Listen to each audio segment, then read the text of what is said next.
ये है विल्ट्रुक्स ब्रांड का 50mm f2.0 लेंस जो कि स्पेशली बना है सोनी के ई माउंट फुल फ्रेम कैमरास के लिए। और इस लेंस की सबसे खास बात ये है, एक तो ये बहुत ही अफोर्डेबल प्राइस में आता है और प्राइस के बारे में हम आगे बात करेंगे। इसके अलावा ये लाइट वेट और बहुत ही कॉम्पैक्ट लेंस है जिसके अंदर आपको बहुत ही high quality photos and videos capture करने की कैपेबिलिटी देखने को मिलती है। तो आज की वीडियो में गाइज हम करने वाले हैं इस लेंस को डिटेल में टेस्ट, देखते हैं इसकी जो ऑप्टिकल परफॉर्मेंस है कैसी है और प्रैक्टिकली आप इस 50mm लेंस से कैसी आउटपुट निकाल सकते हैं। तो जैसे कि आप सभी जानते ही होंगे 50mm लेंस एक ऑलराउंडर लेंस होता है जिसकी जरूरत हमें फोटोज एंड वीडियोस में पड़ती ही रहती है। इनफैक्ट ये जो वीडियो शूट हो रही है ये भी मैं 50mm लेंस को यूज करके ही शूट कर रहा हूँ। तो जब कोई लेंस इतना काम आता हो और वो लाइट वेट हो तो हमें शूट करने में और भी आसानी होती है। तो इस लेंस का जो वेट है वो सिर्फ 205 यानी कि 205 ग्राम है जो कि काफी लाइट वेट है,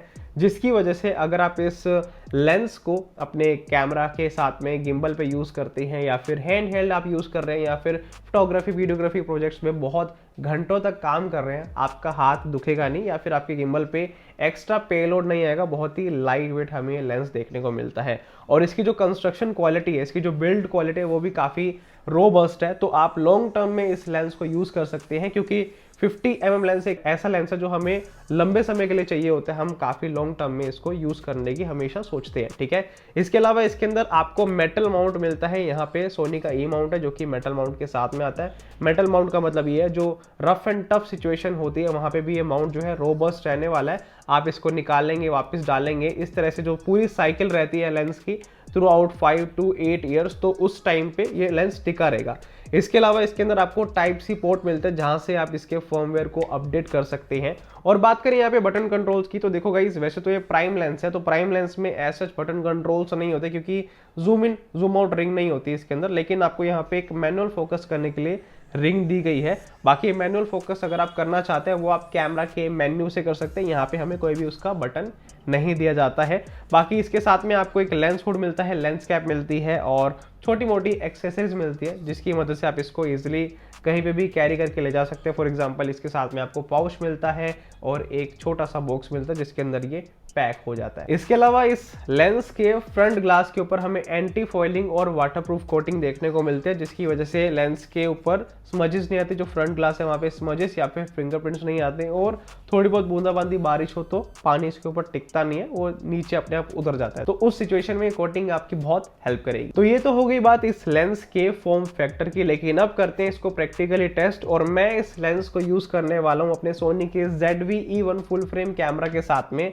अगर आपके पास और कोई फुल फ्रेम कैमरा है, फॉर एग्जांपल सोनी का A7 Mark IV, तो आप उसके साथ में भी यूज कर सकते हैं। तो एज यू कैन सी ये सभी फोटोज मैंने इस लेंस से कैप्चर करे हैं और इन सभी फोटोज में अगर आप ध्यान से देखें जो सब्जेक्ट और बैकग्राउंड में सेपरेशन है वो हमें काफी बढ़िया देखने को मिलता है। और जो एक प्राइम लेंस से हमें क्रीमी बैकग्राउंड ब्लर चाहिए होता है, जो हमारी एक्सपेक्टेशंस होती हैं, वो हमें इस लेंस की फोटोज में देखने को मिलती है। और इस लेंस से जब आप फोटोज लेंगे आपको डिसेंट शार्पनेस मिलने वाली है। फोटोज में जो कलर्स है वो भी आपको वाइब्रेंट मिलते हैं, मतलब कलर रिप्रोडक्शन बहुत अच्छा आपको मिलता है।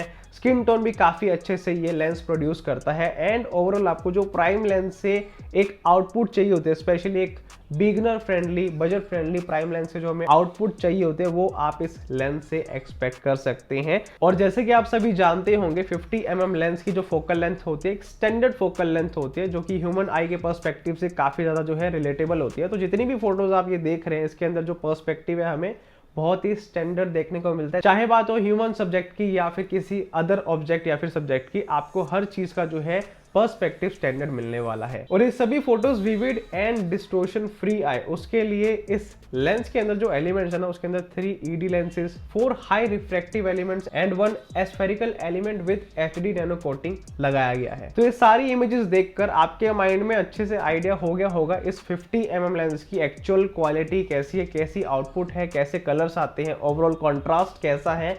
लेकिन अब बात करते हैं वीडियो की और देखते हैं इसकी वीडियो परफॉर्मेंस कैसी है। तो सबसे पहले मैंने वीडियो परफॉर्मेंस में टेस्ट की इसकी focus breathing. As you can see अगर हम फ्रेम में आते हैं तो किस तरह से ये लेंस जो है सब्जेक्ट के ऊपर फोकस करता है और जैसे ही हम फ्रेम से बाहर जाते हैं तो कैसे फोकस ट्रांजिशन देता है, कितना स्मूथली फोकस शिफ्ट होता है बैकग्राउंड के ऊपर, वो एक वर्थ इट नोटिसेबल चीज़ है, मतलब हमें उसको ज़रूर नोटिस करना चाहिए। और इसके अंदर जब आप यूज़ करेंगे अपने कैमरा के साथ में, यानी कि इस लेंस को जब आप कैमरा के साथ में यूज करेंगे तो आपको फेस और आई डिटेक्शन की कॉम्पैटिबिलिटी भी देखने को मिलती है। तो जैसे ही हमारा ह्यूमन सब्जेक्ट फ्रेम में आता है, फेस और आई डिटेक्शन काम करना ऑटोमेटिकली शुरू कर देता है, और जैसे ही फ्रेम से बाहर हमारा ह्यूमन सब्जेक्ट होता है तो ऑटोमेटिकली बैकग्राउंड पे फोकस शिफ्ट हो जाता है और हमें फोकस ब्रीथिंग भी काफी हद तक डिसेंट देखने को मिलती है इस लेंस में। इसके अलावा अगर इस बात करें वीडियो क्वालिटी की, तो एज यू कैन सी ये वीडियो शॉट मैंने इसी लेंस को यूज करके कैप्चर किया है, जिसमें आप आइडिया लगा सकते हैं किस तरह की हमें शार्पनेस मिलती है, कलर्स कैसे हैं, या फिर ओवरऑल जो फोकसिंग है वो कितनी स्मूथ है, या फिर ओवरऑल वीडियो में आप जो चीज़ नोटिस करते हैं, for example dynamic range, overall colours, look and feel, everything आप जो है इस शॉट में देखकर समझ सकते हैं कि किस तरह से prime lens sharp video capture करता है। तो है ना गाइस, काफी अफोर्डेबल एंड कमाल का लेंस जिसको आप स्ट्रीट फोटोग्राफी, पोर्ट्रेट शूट या फिर वीडियो शूटिंग में इजीली यूज कर सकते हैं। और बात करें प्राइस की, तो ये लेंस आता है अराउंड 18,000 की प्राइस रेंज में। बाकी गाइस, आपको इस लेंस की क्वालिटी एंड आउटपुट कैसी लगी, अपना ओपिनियन कमेंट बॉक्स में जरूर शेयर करें। एंड गाइस, इसी तरह की वीडियोस और देखने के लिए हमें याद से सब्सक्राइब कर लें।